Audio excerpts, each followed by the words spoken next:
শতকরা ৬ টাকা হারে সুদে কত বছরে ৫০০ টাকা সুদের মূল ৮০০ টাকা হয়?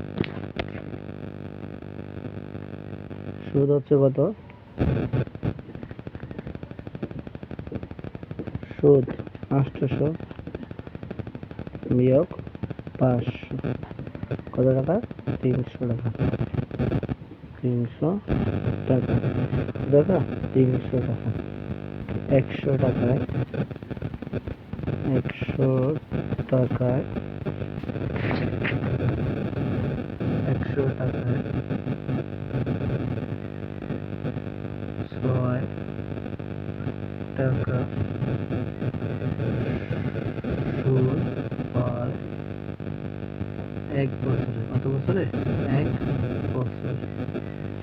সুদ হয় ১ বছরে। ১ বছরে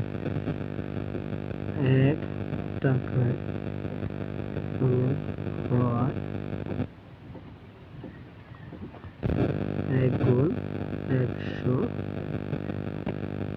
৬। ১ গুণ ১০০ গুণ ৬ বছর ৫০০ টাকায় কত টাকা বেশি? ৩০০ না?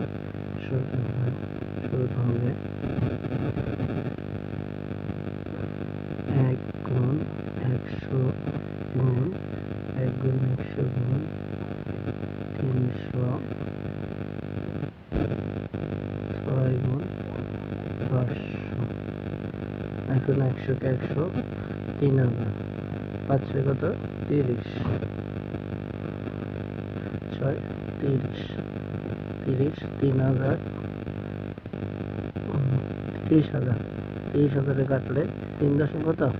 ৩০।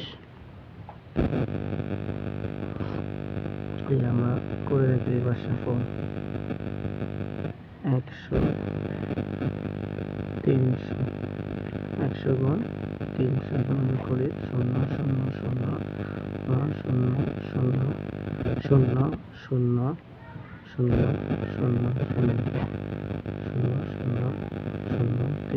৩০। আর এখানে আছে কত? ৫০০।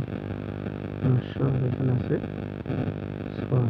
৫০০ গুণ ৬ ০ কত? ০ ০ ৫ ৬ ৩০। ৩০০০ আর কত? ৩০,০০০।